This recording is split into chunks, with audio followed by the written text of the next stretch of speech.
we have a unique set of issues that we must learn to master in order to be successful as Blackpreneurs. This is Blair Durham with Black Wall Street Today, your media hub for all things Black entrepreneurship, politics, news, and events in Hampton Roads and beyond. When I say black, y'all say Wall Street. Black Wall Street. Black Wall Street. When I say black, y'all say Wall Street. Black. Greetings, and welcome to this edition of Black Wall Street Today. I am your host, Blair Durham. We have an exciting show planned today. This is actually part 3 of our economic development series. If you joined us last week, you know we had representatives from the city of Norfolk here talking about various initiatives as it relates to economic development. We also had a professor from Hampton University talking about some national initiatives to spur youth entrepreneurship. So we're excited today to continue that conversation.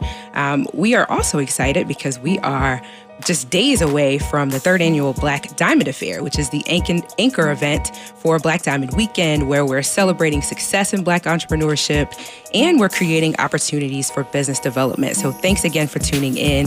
If you're listening, there are going to be some ticket giveaways, so make sure you keep it locked on 88.1. I'll be talking about ways that you can get tickets, entry into the event, and so forth, all kinds of fun things happening today. So one of the most widely quoted statistics as it relates to the Black dollar has to do with our spending power.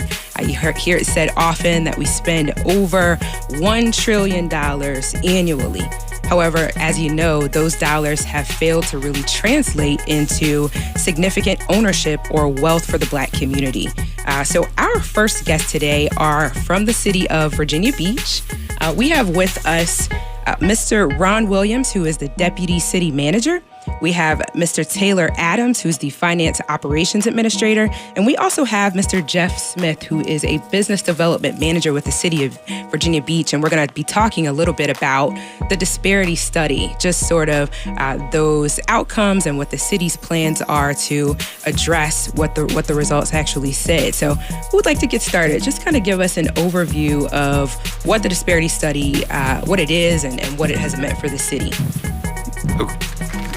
So this is Taylor. I'll go first. The disparity study is so it's a piece of economic research. We hired a firm out of Denver, Colorado. They BBC Research and Consulting, and so we have a team of 2 economists leading the study. And what they've done is they analyzed our market area first to determine, okay, where is the city of Virginia Beach spending money? And then once they identified that market area, they then did a piece of research to determine what is the total population of women and minority-owned firms with whom the city could have done business. Okay. After that, they said, okay, how much did you actually do? And so here's what we learned. We learned that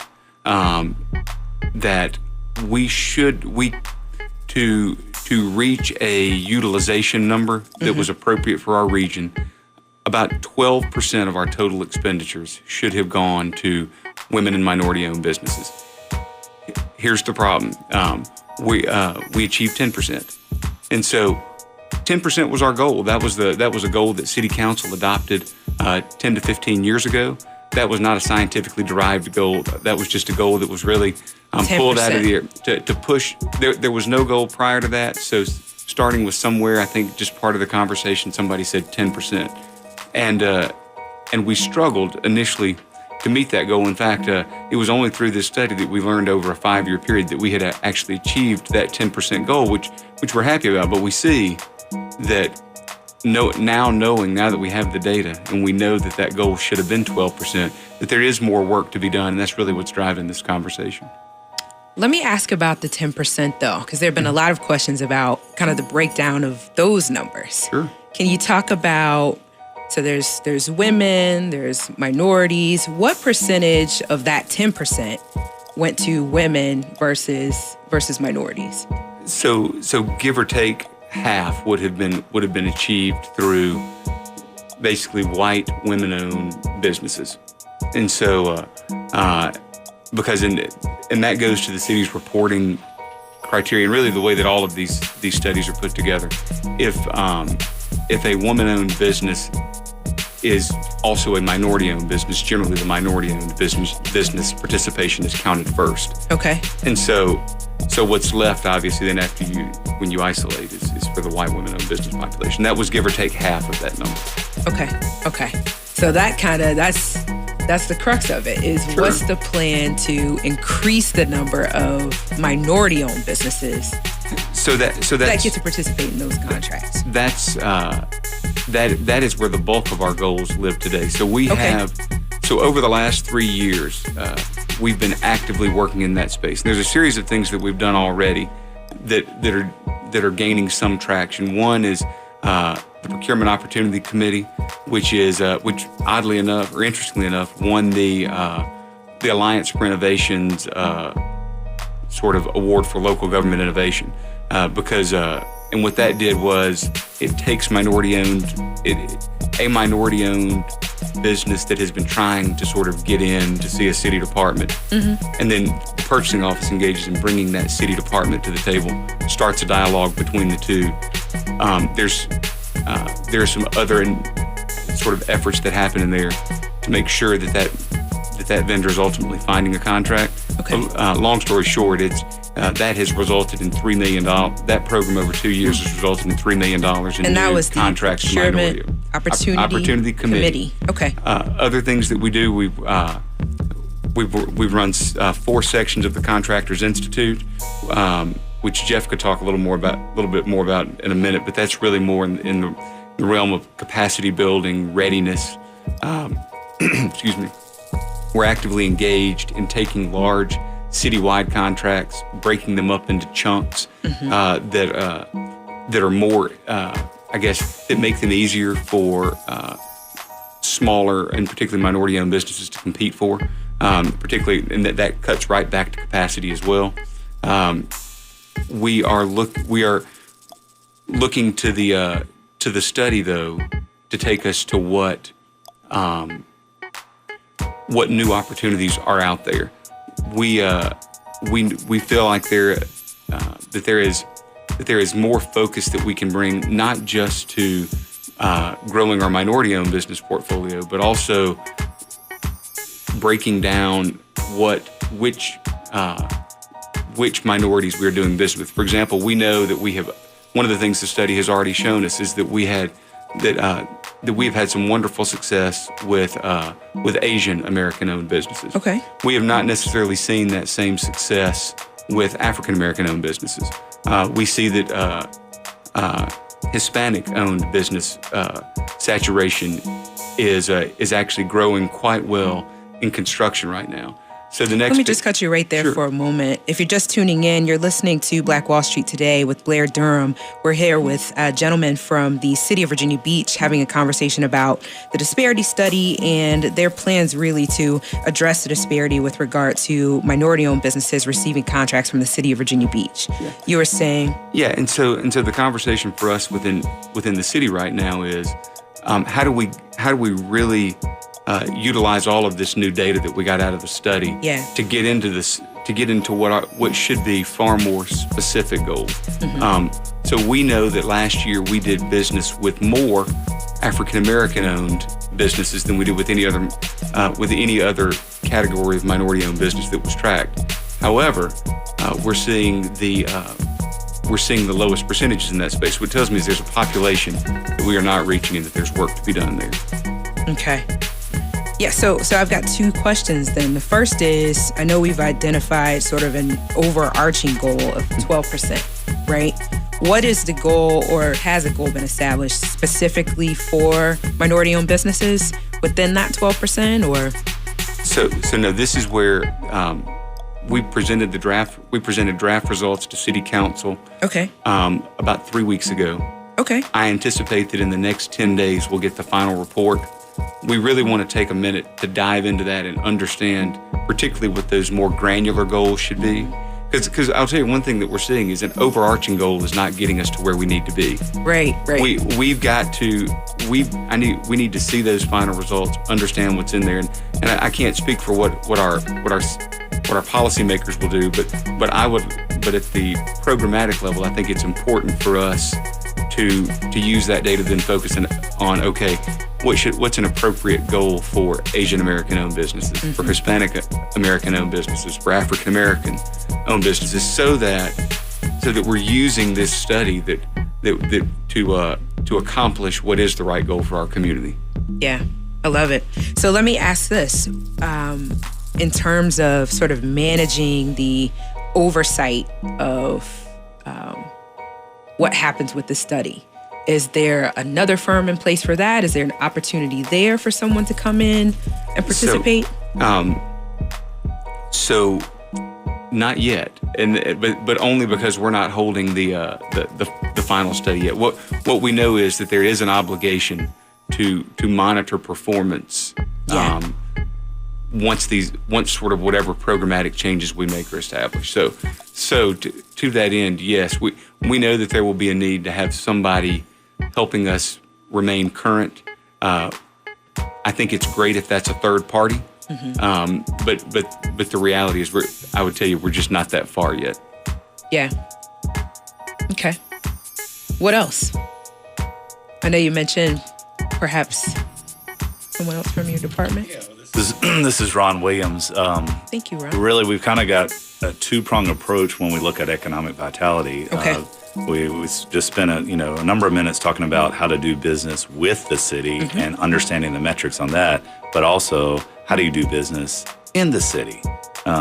Business to business, B2B, capacity building, opportunities for entrepreneurial growth, mentoring, innovation challenges, and leveraging partnerships is the space and the conversation that we're having within the Department of Economic Development.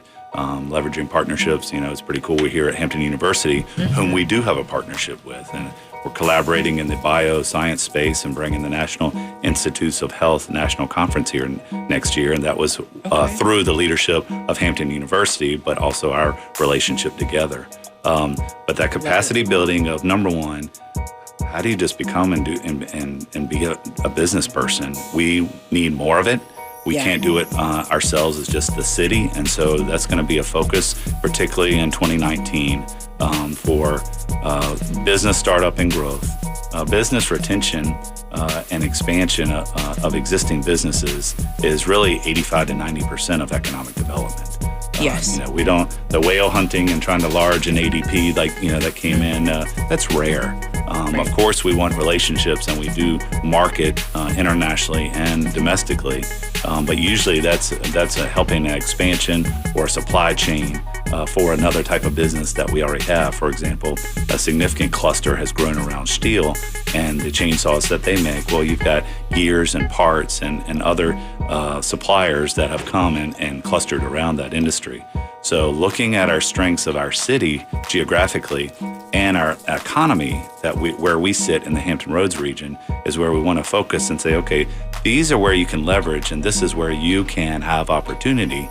We want to be that place where you can have some critical mass of partnerships that know how to help someone learn how to be in business, how to be successful in business, and then how to get business. Yeah. I love it. And Jeff spends a lot of time on that. And in fact, in the Contractors Institute is one of those, and some other programs that we'll have in 2019. Okay, good. Real quick, if you've just tuned in, this is Blair Durham with Black Wall Street Today. We are here with Jeff Smith, Taylor Adams, and Ron Williams from the city of Virginia Beach talking about economic development. We're talking about the disparity study, opportunities, and certainly the city's plans to ensure access. So as a SWAM manager, kind of what's your role in the city and how are things working? Yeah, thanks. What we try and do in economic development, we look at the partnerships that we have, and we try and leverage those for the small women-owned and minority businesses. We do that through a series of workshops and forums that allows the small business owner to get access to larger corporations so they can understand how they can go about doing business within those large corporations. We're very active in the Carolinas, Virginia Minority Supplier Development Council. We're planning on bringing them to Virginia Beach for a conference in August of 2019. Okay. What was that again? The Carolinas, Virginia Minority Supplier Development Council. Carolina, Virginia Minority Supplier Development Council. Correct. Okay, and you said that was going to August of 2019. Got it. Okay. What that is a group, that is a certification arm which provides certifications for small women-owned minority businesses such that corporations could have a comfort level that they have the capacity to do work within their organization. Some of the organizations that are corporate members are Wells Fargo, Boeing, BMW, Capital One. So there are quite a few that are regional throughout Carolinas and Virginia, which only broadens the opportunity for the small business community. I love it. Let me ask you about your goals sort of within your department. Is your role more, you're working directly with businesses, I assume? Yes. Correct. Okay. So do you have a set number of contracts within your department that you're expected to help facilitate, or is it sort of, you're just responding to requests for information, or? No, it's not so much responding to requests. Our ultimate goal is to grow revenue for the city of Virginia Beach. And in doing such, we are reaching out to organizations, whether it be, small women-owned minority, and to try and assist them, whether it be through workshops, to help them build capacity, or even make contacts with organizations so they can do business to business. So that is our effort. Okay, got it. And one of our biggest metrics, Blair, is really job creation. Got it. And so how do we grow the economy here in Virginia Beach and in Hampton Roads? We were a lag in recovery comparatively across the United States as a region, in part because we were a lag going into the recession, but we were a lag coming out of the recession in our net new job creation. And it was only this past year that we actually got back to pre-recession levels as far as employment for the region. Now, thankfully, it's good news, bad news. We have very low unemployment, but we have a job filling gap. And so we need to create more job opportunity and also skills to fill those. But really, that's the biggest metric is creating opportunity through jobs. I love it. And Blair, if I can add one thing. Sure. I was going to say, yeah. Yeah, and it's important to note there's a member of my team who actually works very closely with Jeff on the doing business with the city sort of part of the conversation. Lavera Tolentino is her name. Lavera, yes. And Lavera is in that sort of outreach piece that you're talking about, connecting vendors with city contracting opportunities every day, and she's been very successful in that space. So maybe describe one of your expos. That's right. So just was November 8th. Yeah, we had I think it was our 21st annual Minority Business Council Expo. We had just over 300 minority-owned businesses pre-register or register on sort of inside, and I think we had over 200 attend. Every city department was there at a table with contracting opportunities, as well as 40 other public agencies from around Hampton Roads. So that very much was, and Lavera did a great job in working with our leaders on the Minority Business Council to plan that event and execute it, and with Jeff as well. And it's become one of the things we most look forward to. We also just finished a project information session on the Virginia Beach Sports Center down at the oceanfront. Again, where a large city project that is coming. That is in design, entering construction, and so we had both the contractor that will build the facility and the contractor that will operate the facility on site, looking for subcontractors. So again, a very successful event. I love it. This is Blair Durham with Black Wall Street Today. We're here with representatives from the city of Virginia Beach talking about economic development. This is part 3 of our series there. I've got to ask you guys about this. Pharrell Williams. Something in the water. What can you say about it? Well, brief thumbnail sketch. Okay. And at some point, his team should come speak with you. At yes, least they'll be able to do that him. in early 2019. Sure. But thumbnail sketches, thankfully, we have a world-renowned superstar that came from Virginia Beach. Mm-hmm. And he's ready to bring some of that power of being a superstar back to Virginia Beach. Yeah. We have an opportunity. Is there a focus within that on economic development? There is. Something in the water is akin to South by Southwest. So if you want to familiarize yourself with the format, it's a conference and a festival together It's a content-driven, entrepreneurial-oriented opportunity that's multicultural, inclusive, and it's going to give something that, frankly, I'll admit, has been a challenge for us with College Beach Week the last weekend in April. It gives us something to program, it gives something to do, and it gives people the opportunity to be inspired about the businesses, the artists, the mathematicians, the athletes, and all the type of programming that they're looking to bring. So I know that you guys do a number of festivals. I think you do a great job in the city of Virginia Beach with festivals. My last question is, what is that process? If someone has an idea for programming that's going to become something, along these lines, who do they approach with it? We have a events office that they can get a permit through our Convention and Visitors Bureau. And that's what this is. Pharrell's bringing a very experienced team. So we're essentially the permitting agency. Okay. We'll provide support like we normally do for any other, and there's some cost recovery in there for our support for public safety, transportation. So somebody has an idea go for to the programming. events office of a they bring it to the event office. There's I assume a formal review and interviewing That's process. Right, To understand the impacts, yes. Sure. I should say, if more information about Virginia Beach economic development, yesvirginiabeach.com, or you can call our office at 757-385-6464. Yesvirginiabeach.com. Okay. How else can you be reached? And what do you have going on next? Anything coming up that you want to talk about? Workshops, anything? I'm in the process now of scheduling our workshop series. This will be our 5th year for our workshop series. Okay. And if you go to yesvirginiabeach.com, we'll have that online by December 15th, which will outline all the workshops through probably August of 2019. Okay. Any social media presence that we can reference here? It's all at the bottom on yesvirginiabeach.com that you can reach that. Yes. All right. Perfect. Gentlemen. Oh, go right ahead. One more thing quickly on the doing business with the city of Virginia Beach. We'd encourage you to go to vbgov.com. Go to the purchasing website there. There's a list that's updated every week of all of our new and upcoming opportunities for contracting with the city. vbgov.com. That's right. Weekly purchasing. And for anyone who would like, we welcome you to call the purchasing office. That they can actually add your name to a list where we will email you a copy of those new opportunities every week. I love that list. There's everything on it, from landscaping opportunities to painting opportunities. That's exactly right. Yeah. And the full gamut from the smallest thing to the largest thing. So encourage everyone to have a look at that if they can. Okay, wonderful. This has been great. Thank you three so much for being here today. And I certainly look forward to having you again. I appreciate all of what you're doing in Virginia Beach. Yes. Thank you so much.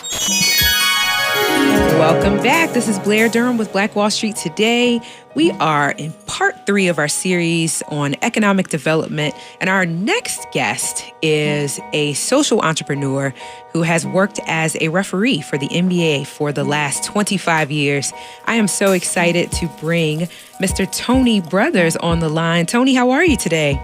I'm great. How about you? I am doing well. Can't hear you. There we are. Yep, doing really well. How are you? I'm doing good, thank you. Awesome. Tony, first of all, I just want to commend you on all of the wonderful things that you do in our community. You are such an inspiration. Still can't hear you at all on my end. Let me make sure I get that adjusted. Okay, so just getting started. Could you talk a little bit about what it is that inspired you in terms of entrepreneurship? How'd you get started? What made you kind of take that leap? Well, I'm more of a philanthropist than entrepreneurial. I mean, one kind of leads you into the other, but what sent me there, and as far as philanthropy was concerned, was when my mother passed away, looking for something to do to try to get myself back in a position where I felt I was moving forward. I was at a serious standstill mentally, and so I had to get out there and do some things. My sister, started a nonprofit, and I was working with her, and then eventually branched off, and Monica and I started a nonprofit working with single moms, and then on to what I'm doing now, which is with underserved men, which in doing this, it sends you out into the business world where you are trying to get organizations, companies, everybody to participate in what you're doing. And so one thing sort of led to another, but more on the philanthropy side than anything else is where I kind of sit. And as I said, it was directly related to the loss of my mother. I don't know that I would be doing these things now, but for all of us, there are always things that send us in a certain direction. So I'm glad that I'm in the place that I'm in. As am I. Let me ask you, a focus on underserved men. What does that look like? What are some of the goals, the outcomes of your programs? Well, now what I have done, it's been over the years, is everything evolves and you work to try to get things into a more efficient and better performing way. And so with Men for Hope now, what I do is I partner with other organizations. So one of the organizations is an Achievable Dream that is based over in Newport News, and we also have a school in Virginia Beach and one in Henrico County. And so their mission and what they have done over the years is pretty incredible. They have a 100% graduation rate.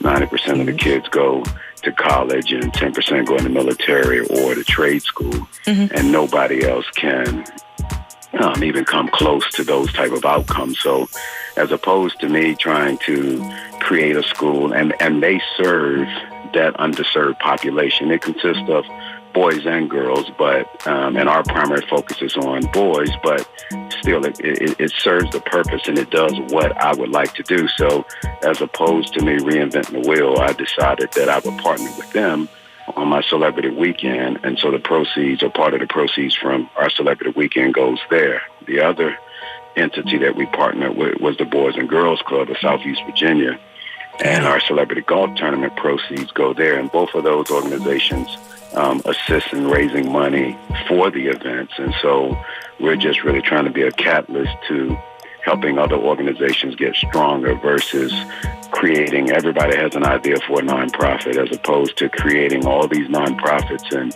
straining the dollars that are needed to help.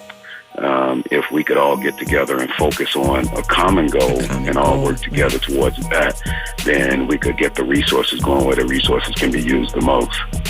Got it. So when you say a focus on underserved men, then you're more so speaking about this idea of collaboration and sort of getting men engaged with, benefiting the community in some way?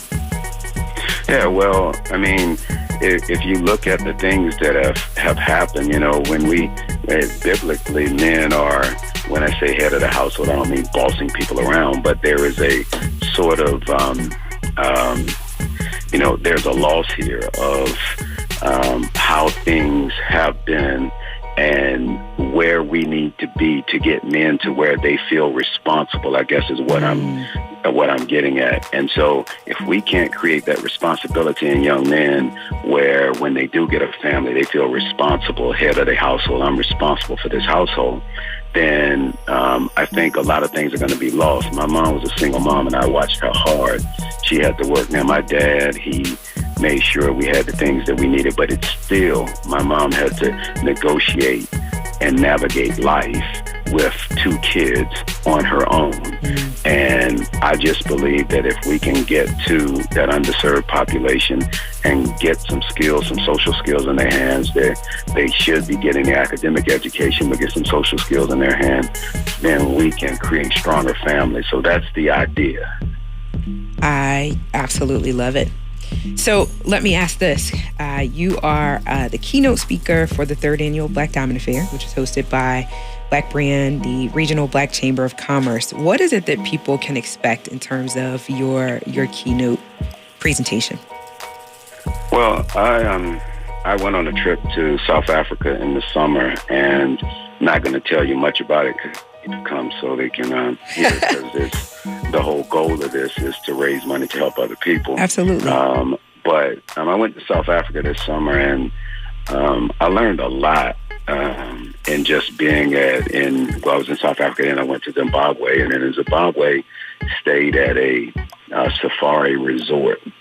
And the way, the dynamics of the resort and how the people there function are what I'm going to talk about as it relates to business and how we do business and what we do. It was a lot to be learned from those people, and there'll be a lot to share as far as that's concerned. Fantastic. Tony, I want to thank you so much for your time today. I look forward to seeing you on Friday. And I look forward to having you back on the show. Well, we'll work on that and get that done. And but I will see you on Friday for sure. Perfect. Thanks so much. We'll talk soon. All right. You're welcome. Awesome. And our next guest is actually an honoree. She will receive the Excellence in Empowerment through Entrepreneurship Award at the 3rd Annual Black Diamond Affair happening this Friday at the Virginia Beach Weston Town Center. Miss Janita Castile, how are you? Yes, hi. How are you? I'm great. Oh, awesome. I'm so delighted to get to meet you today. Absolutely, likewise. Thank you for having me. I'm inspired by your entrepreneurship. Thank you. I'm inspired by it as well. Yes. So again, we'd like to hear your story. So when someone moves to inspire others, they have some underlying inspiration. What is yours? How did you get to this place where you birth, live, inspired, and you're creating all of these wonderful empowerment events in our community? Wow.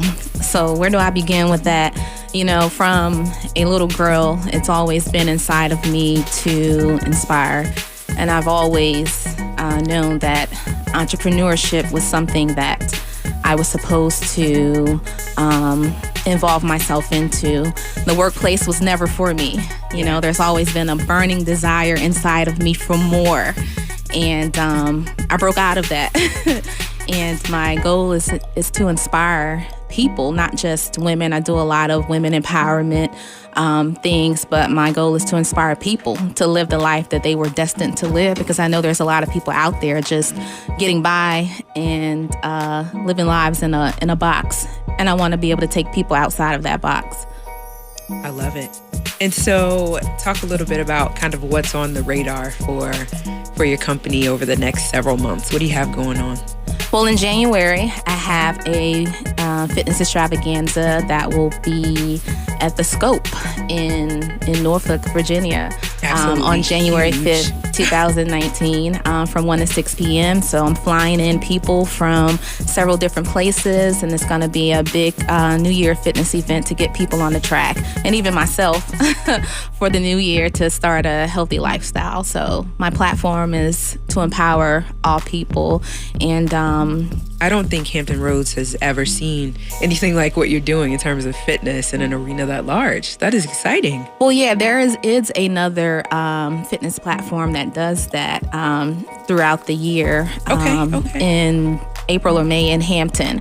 But I wanted to bring the New Year aspect in it, because that's when people are thinking about, I want to, start new. I want to start fresh. I want a clean slate. So the New Year is a representation of a clean slate.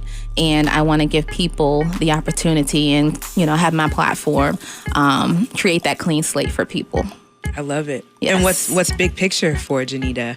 Where are we going in the next? Because you're doing huge, right? So I'm sure you've got a 5-year and a 10-year. You know what? Other benchmarks in place. My faith guides me, and I put it all in God's hands. However, my ultimate goal is to have one of the largest empowerment platforms there is. I started out doing this thing, doing fundraisers for people.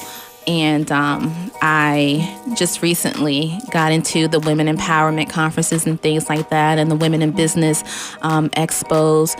So I want to make it really big. I want people to be inspired by my life. I lay down my life for this thing. I quit my corporate job to do this full time.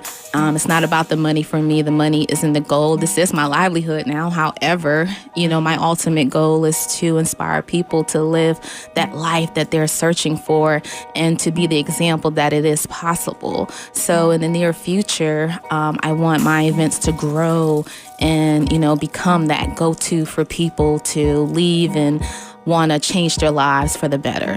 Yeah, I love the platform because it reminds me of the fact that, all of us are going through stuff, right? Life takes us all through it. It drags us. Absolutely. And for a lot of us, and it grows us. It does. But for a lot of us, that can become the reason why we don't live inspired, why we may not take that step into entrepreneurship or into just whatever purpose looks like. Yeah. Right? And so I love that your platform says, no.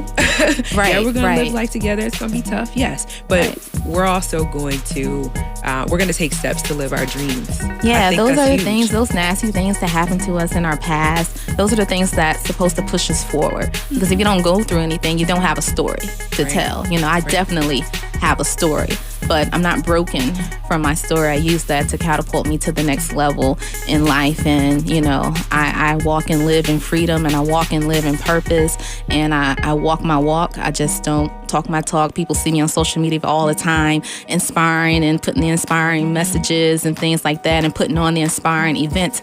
But that is an extension of my life. And that is what I believe. Everything you do is supposed to be an extension of you, Absolutely. So yeah. That is what it is. Tell us about the most recent event. What was the kind of call to action? What went on? So my most recent event was the Purpose event, and In Pursuit of Purpose. So that was right after I quit my job. And that event, like I said, talked about an extension of yourself, was an extension of what I just did. Yeah. I was in pursuit of my purpose. I quit my job in pursuit of what I truly live for and what I was truly made to do. So that event brought women together. And in the end, some men were there. So it was a platform for everyone.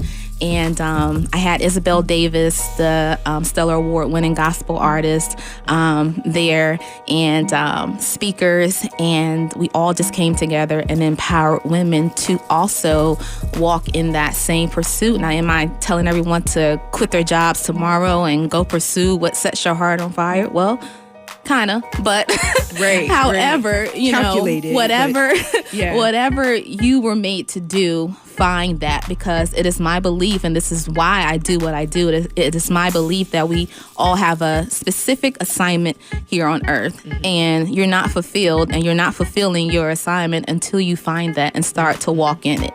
So that is what I'm doing, and that is what I scream on the mountaintop. Pursue your purpose. I'm in pursuit of my purpose, and I want others to be in pursuit of theirs. So let me implore you further, or ask you this, because people are on that journey. You read like, oh, I wish I knew what my purpose was.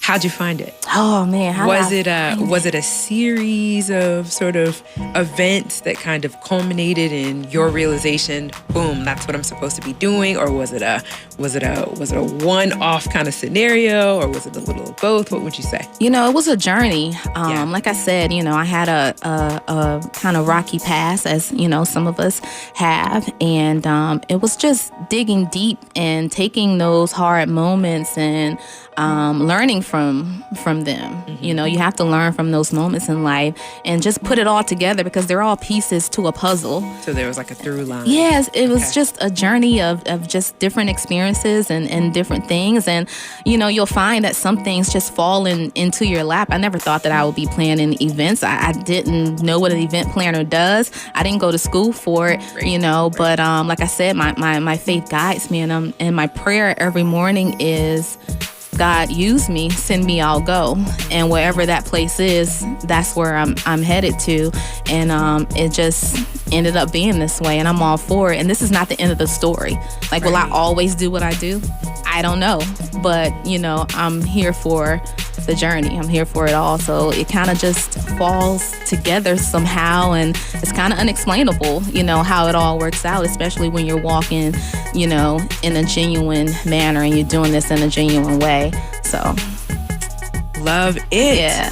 Wow. I'm just so excited that we're going to celebrate all that you are and all that I appreciate it. It's kind of like, oh man, somebody noticed me, because I don't do it for attention. And I never, like I said before, my circle is small, and, I'm just out here, trusting God and living my life. And to be recognized, I'm honored to be recognized, but it's kind of like, oh boy, really, someone recognizes what I'm doing.